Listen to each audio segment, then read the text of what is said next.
la reine des lutins.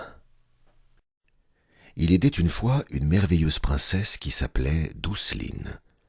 Elle vivait dans un château d'or élégamment meublé. Ce château contenait d'immenses bibliothèques garnies de toutes les sortes de livres imaginables, même des éditions rares et des exemplaires uniques. La princesse adorait choisir un ouvrage au hasard en se laissant guider par son impulsion du moment. Ensuite, elle allait s'installer devant sa cheminée où brûlait un bon feu. Et là, confortablement nichée dans un fauteuil tendu de satin, elle savourait pleinement sa lecture. Lire lui procurait un tel plaisir, et son cœur était si généreux, qu'elle ne pouvait imaginer de conserver ce bonheur pour elle seule. Dans le pays qu'elle dirigeait, les écoles recevaient tout le matériel et tous les fonds nécessaires à leur bon fonctionnement, afin que tous les enfants puissent apprendre à lire et aussi à écrire et compter dans les meilleures conditions possibles. Elle avait exigé des maîtres qu'ils soient bienveillants, et les surveillants des cours de récré encourageaient aussi les enfants à se manifester mutuellement de la bonté et du respect. On chahutait parfois, mais toujours dans la bonne humeur, sans jamais s'embêter les uns les autres. Car chaque enfant était le dépositaire du livre de sa propre existence, dont il tournait les pages au fil des jours. Et dans le pays de Douceline, nul n'avait le droit de maltraiter un livre. Tout un tas de créatures extraordinaires assistaient la princesse dans sa mission de bonne gestion de son petit domaine. Le pays n'était pas bien grand, mais il comportait tout de même 20 villages disséminés dans la campagne environnant le château d'or. Et dans chacun de ces villages, une bonne fée agitait sa baguette pour contribuer au bien-être de la population dont elle avait la charge. Mais ces fées observaient aussi, sans rien dire, à peine un froncement de sourcils parfois, ou un soupçon d'amusement aux commissures des lèvres. Ah, tous ces enfants humains, emplis de vie et d'émotions variées.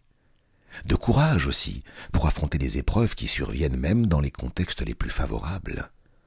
On se souvenait du brave petit Henri qui avait affronté les esprits et le géant de la montagne afin d'aller conquérir la plante de vie, seule capable de guérir sa maman malade.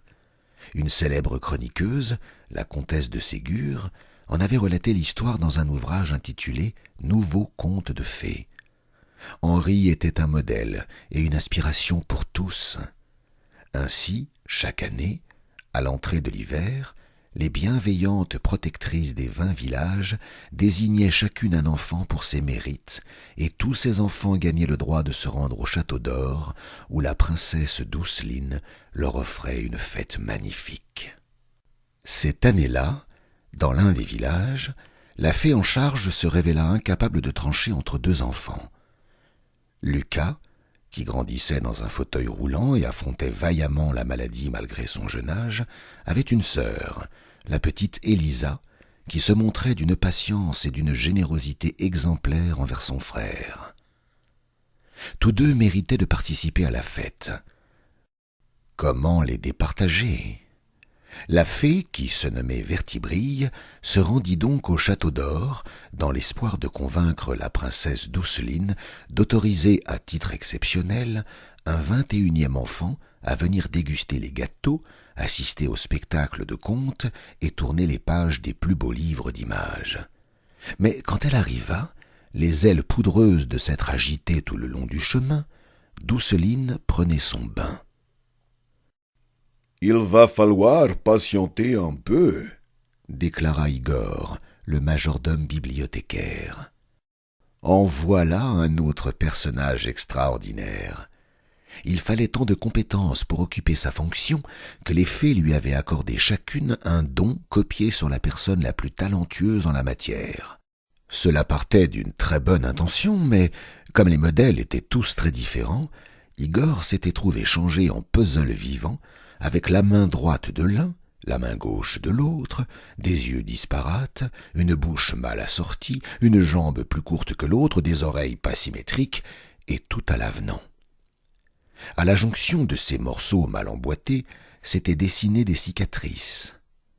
Tel quel, avec son accent de neige et de rocaille, il aurait pu sembler terrifiant s'il avait travaillé dans un manoir gothique avec des toiles d'araignée à chaque angle du plafond et des chauves-souris nichant dans les rideaux de velours sombre.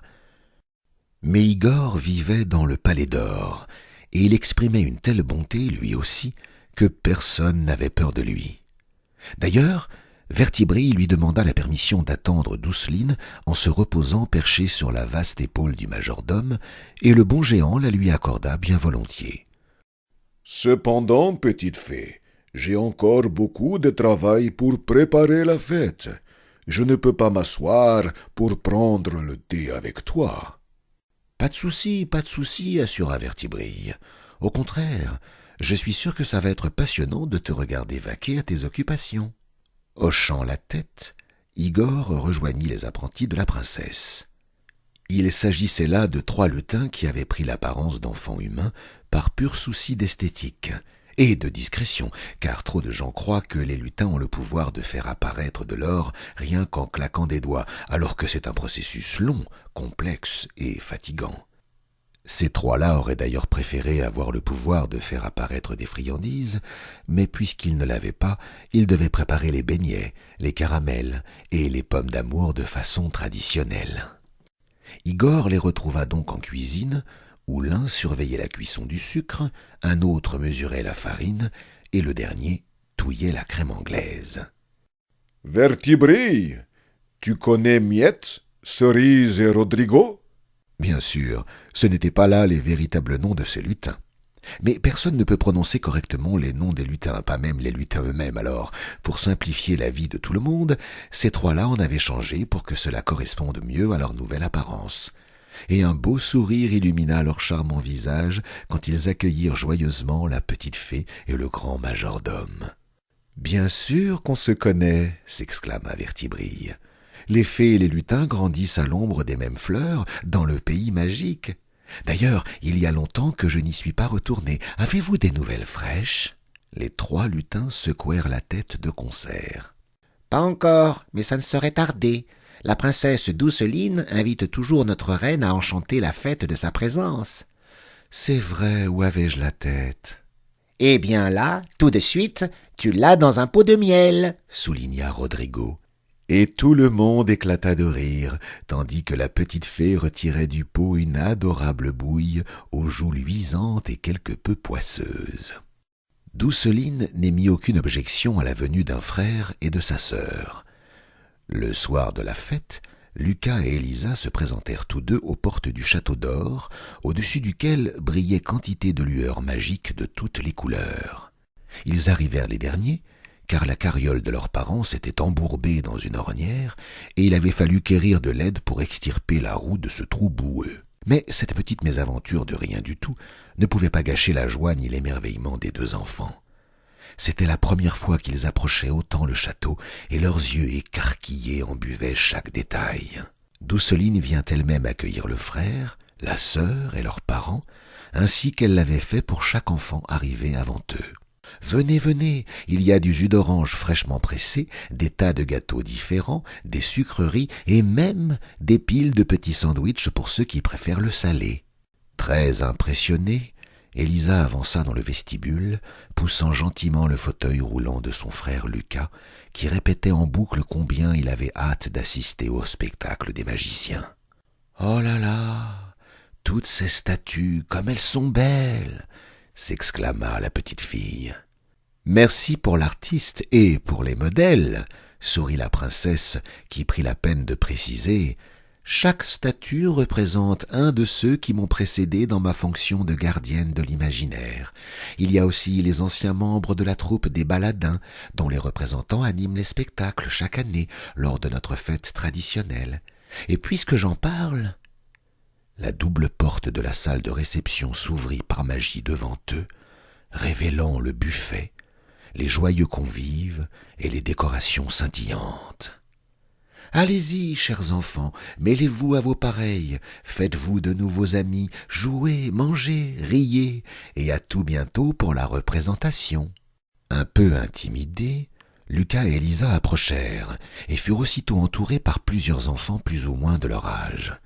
L'un d'eux portait un costume de pirate et agitait sa barbe à papa comme si c'était un sabre rose et duveteux. « Coucou, vous deux, je m'appelle Nils. Je suis un brave aventurier qui ne craint pas de relever tous les défis pour récupérer les trésors légendaires égarés. »« Oh, Tu en as déjà ramené ?» demanda Élisa. « Oui, jolie demoiselle, pas plus tard que le mois dernier. J'ai décrypté la carte laissée par le capitaine Barbillon et j'ai déterré un coffret contenant assez d'écus pour préserver mon village de la famine. »« C'est vrai qu'on a eu de mauvaises récoltes par chez toi, » intervint un autre garçon. Celui-là portait une robe de mage ornée de broderies. Un petit grimoire, rattaché à une chaînette, pendait à sa ceinture. « Le temps n'a pas été très clément chez moi non plus, mais j'ai bien étudié, et j'ai réussi à sauver notre récolte de maïs grâce à mes pouvoirs magiques. »« Bravo !» le félicita Élisa. « Et tu t'appelles comment ?»« Ole !» répondit le garçon dont les joues devinrent subitement très rouges. « C'est bientôt mon anniversaire. » Lucas remarqua soudain une petite fille qui lui parut triste.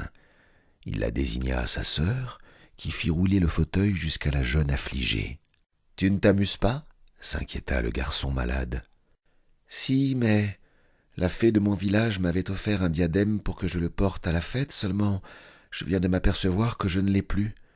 Il était un peu grand, il a dû glisser de ma tête. » La lutine Miette, qui passait près d'eux avec un plateau de tartelettes aux fraises, entendit la contrariété de la fillette. Or, nul ne devait éprouver de chagrin durant la fête sous peine de la gâcher. Il fallait trouver une solution de toute urgence. « Tiens-moi ça !» dit la lutine en posant d'autorité son plateau sur les genoux de Lucas. Puis elle fila droit vers la princesse Douceline, occupée à expliquer le programme de la soirée à un groupe de parents et l'informa du drame. « Rien de méchant, Miette, tranquillise-toi. J'ai quantité de diadèmes en réserve, je vais en offrir un à cet enfant. Et je parlerai à cette fée pour lui conseiller de mieux ajuster les bijoux qu'elle offre. » Ainsi fut fait, et plus aucun nuage ne plana sur la fête, jusqu'à ce que tous les enfants et leurs parents étaient repus et désormais bien installés sur des fauteuils de satin jaune.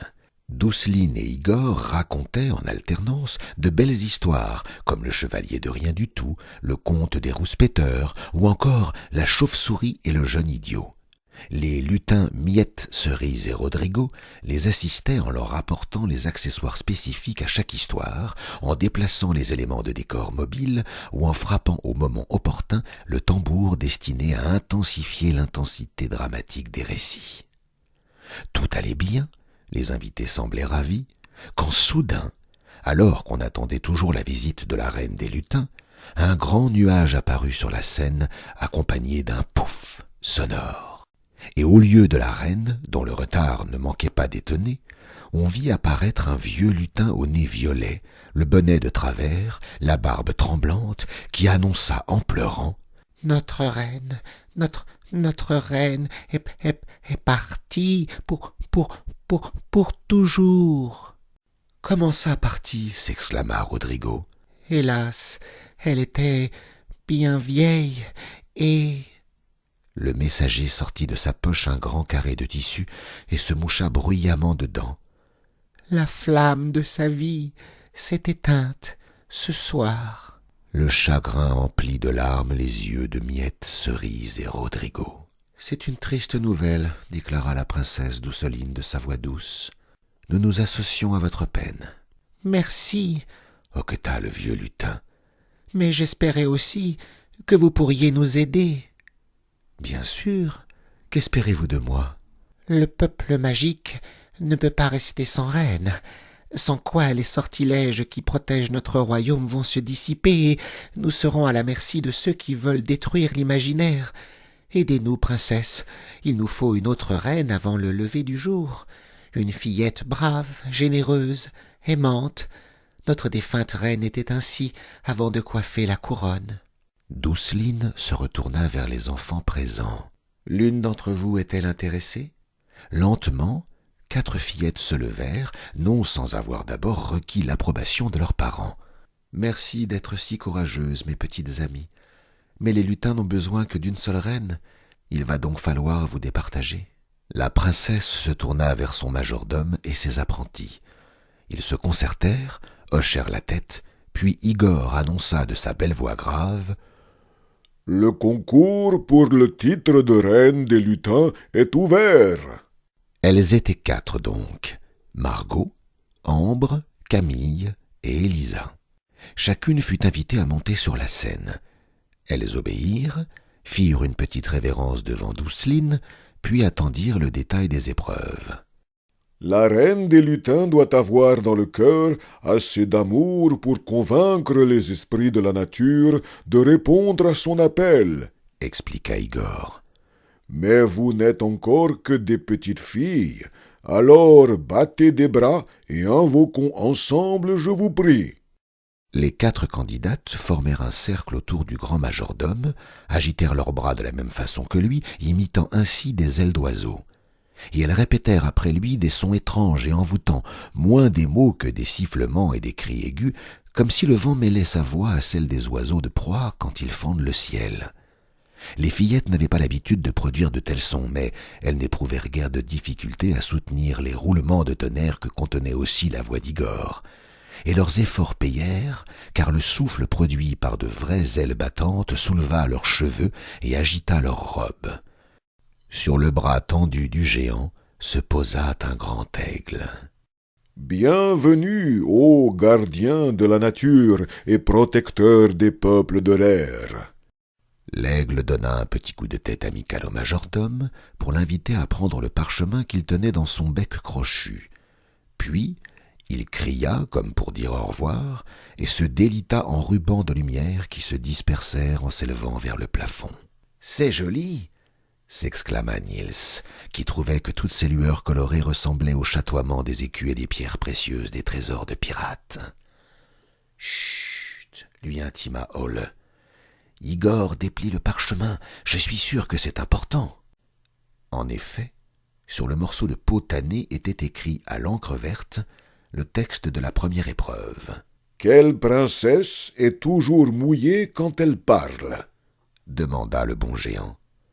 Aussitôt les 4 candidates se mirent à réfléchir à toute vitesse. « La petite sirène !»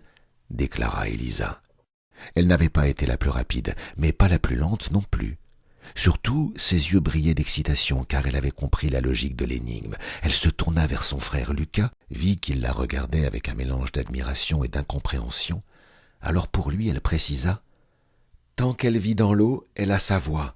Mais après, elle la donne à la sorcière des mers pour gagner des jambes et aller marcher sur terre, où sa peau sèche. Et sans voix, on ne peut plus parler. Elle m'impressionne, avoua Ole, qui en tant que mage appréciait l'intelligence. En fait, elle m'impressionne toutes les 4, puisqu'elles ont toutes bien répondu. Mais la pauvre Camille a été la dernière à le faire. Oui, commenta Niels, elle est donc éliminée. Acceptant sa défaite de bonne grâce, la jeune Camille, choisie par la fée de son village pour son éternelle bonne humeur, embrassa les autres fillettes, puis quitta la scène sous un tonnerre d'applaudissements et se jeta en souriant dans les bras de ses parents. Après ceux qui volent, ceux qui marchent, trottent et rampent sur le sol. Igor se jeta à 4 pattes, aussitôt imité par les 3 candidates encore en lice. Et on se mit à hurler à la lune, avec un bel esprit de meute qui ne manqua pas d'invoquer le loup, second gardien de la nature et sage des forêts. Des parfums de résine et de musc emplirent la grande salle, tandis qu'il avançait, de son pas souple et silencieux, sur les tapis de l'allée centrale menant de la porte à la Seine. Il marchait paisiblement entre les rangées de sièges, ainsi qu'il l'aurait fait parmi les bouleaux blancs et les sapins poudrés de neige. Tout le monde le regardait en retenant son souffle. D'un bond, il se posa sur les planches, près du majordome et des 3 fillettes, qui souriaient en le regardant avec une admiration sincère, et il laissa tomber devant Igor le parchemin roulé qu'il tenait entre ses crocs. « Qui est le filleul de la fée bleue ?» lut le géant. Les fillettes échangèrent des regards perplexes. Oui, pour devenir la reine des lutins, il fallait en connaître un rayon en matière d'imaginaire. La première question portait sur un personnage d'Andersen, mais celle-ci... De nouveau, les candidates se triturèrent les méninges. Puis un mélange d'inspiration et de souvenirs fit naître la lumière dans leur esprit. « Pinocchio !» s'exclamèrent-elles. Mais Ambre, la plus âgée, eut un temps de retard et se trouva éliminée. Elle aussi s'inclina de bonne grâce et quitta la pièce sous un tonnerre d'applaudissements. Elle arborait même un sourire de fierté car le loup, en guise de consolation, lui avait léché la main avant d'aller s'asseoir aux pieds d'Igor. Ambre retourna près de son papa, un célèbre créateur de jeux prénommé Michael. Sa fille était à la fois sa muse et son assistante, et c'était un peu grâce à elle que tant d'enfants du royaume passaient d'excellents moments à jouer à Hexatron Quest, l'épée de sang. « Vous n'êtes plus que 2, souligna Douceline en rejoignant les fillettes sur la scène. Nous arrivons à la dernière épreuve. Pour cela, cependant, il va vous falloir choisir chacune un partenaire parmi les jeunes garçons méritants qui ont été invités comme vous. Nous allons danser ? Demanda Margot. Pas tout à fait. C'est plutôt une épreuve qui va vous permettre d'évaluer votre capacité de discernement. Saurez-vous choisir avec intelligence et bon sens ? Car cette épreuve demande d'avoir confiance en l'autre et de réussir à bien se coordonner avec lui. Mais ça consiste en quoi exactement ? Poser son index sur le nez de son partenaire et réciproquement. Et en se touchant ainsi, il faudra parvenir, jeune fille, à reculer de 2 pas sans vérifier derrière vous. Élisa regarda son frère Lucas. Elle aurait aimé pouvoir le choisir, mais il lui fit non de la tête, puis un clin d'œil et un grand sourire, pour qu'elle sache qu'il lui faisait confiance pour choisir quelqu'un qui remplirait mieux que lui les critères physiques requis pour cette épreuve. La fillette soupira. Elle trouvait cette épreuve un peu injuste, mais comment Lucas aurait-il pu avancer son fauteuil avec une seule main sans personne pour le pousser ? Alors, son regard balaya l'assistance. Elle vit qu'Olle la fixait, puis baissait les yeux en rougissant, et elle songea qu'il était trop hésitant ou embarrassé pour l'exercice à venir. Elle vit que Nils semblait très excité et trépignait presque sur son siège dans l'espoir d'être choisi, et un instant, elle fut tentée de le faire, mais fut coiffée au poteau par Margot, qui était descendue de la scène et s'était emparée d'une main désormais libre de toute barbe à papa. Tandis que le jeune aventurier suivait sa partenaire avec enthousiasme, Élisa continua de chercher et remarqua un jeune garçon à l'air très doux qui lui sembla sympathique. Elle descendit de scène à son tour et s'approcha de lui. « Comment t'appelles-tu ?»« Quentin. Et pourquoi la fée du village t'a-t-elle sélectionné ? J'ai recueilli un faon orphelin et je me suis occupé de lui jusqu'à ce qu'il soit capable de regagner la forêt. » « Oh, c'est super, ça ! Dis, est-ce que tu veux bien m'aider pour la dernière épreuve ?»« J'en serais ravi, » répondit Quentin en se levant avec calme. Élisa le guida jusqu'à la scène et ils se positionnèrent à côté de Margot et Nils. Les bras se tendirent, les index se posèrent sur le bout de chaque nez et Douceline donna le top départ.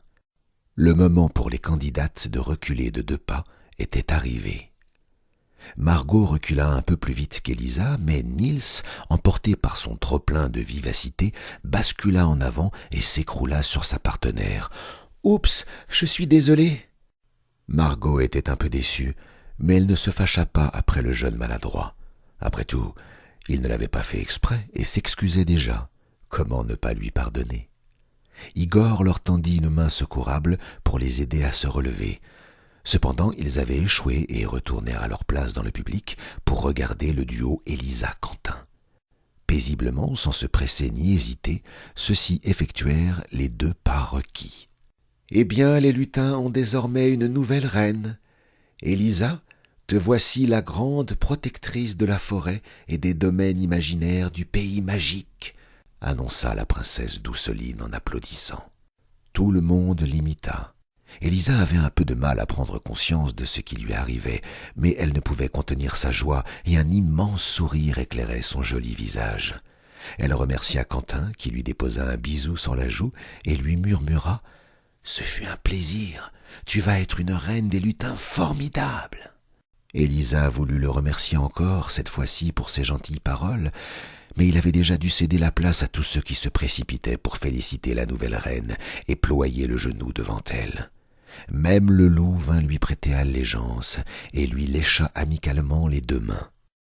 Quant à Miette, Cerise et Rodrigo, les 3 lutins à l'aspect d'enfants, ils faisaient déjà des bonds de joie autour de leur nouvelle reine et commençaient déjà à lui décrire le pays magique.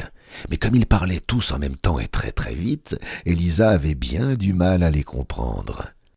La princesse Douceline finit par taper gentiment dans ses mains pour ramener un peu de calme et de silence. Puis, En digne protectrice des arts, elle annonça qu'une grande artiste de sa connaissance serait mandatée pour réaliser un beau portrait de la nouvelle reine des lutins et que ce portrait serait accroché dans la maison de ses parents. Ce sera un portrait magique, bien entendu, au travers duquel Élisa pourra continuer de communiquer avec sa famille. En attendant qu'il soit peint, elle continuera de vivre auprès des siens et ne rejoindra qu'ensuite le royaume qu'elle va gouverner. La fillette regarda son frère avec soulagement. Elle avait eu peur qu'on l'oblige à partir tout de suite dans le pays magique, sans lui laisser le temps de faire un gros câlin à Lucas, à son papa et à sa maman. Tandis qu'Élisa retournait modestement s'asseoir parmi le public, Douceline distribua des cartes postales dédicacées par différents illustrateurs ayant contribué à préparer la fête. Quand elle arriva devant Lucas, celui-ci leva soudain le doigt, comme à l'école quand on veut attirer l'attention de la maîtresse et obtenir l'autorisation de parler. « Oui, mon garçon, tu t'inquiètes pour l'avenir de ta sœur en tant que reine des lutins ?»« Oh non, répondit Lucas. Pour ça, je lui fais confiance, je sais qu'elle va assurer. Que puis-je pour toi en ce cas ?»« Le spectacle de magie, il commence bientôt. Vous n'allez pas l'annuler, hein ? Même si on a pris du retard sur l'horaire à cause du concours. » « Ne t'inquiète pas, rit la princesse, j'allais justement annoncer la reprise des festivités. » Rassuré, le jeune garçon saisit la main de sa sœur et la serra pour lui témoigner son affection. Étreinte qu'elle lui rendit, tandis que la scène s'emplissait de satin, de paillettes, de sequins et de lapins roses jaillissant de tous les chapeaux et de toutes les manches s'agitant désormais sur scène.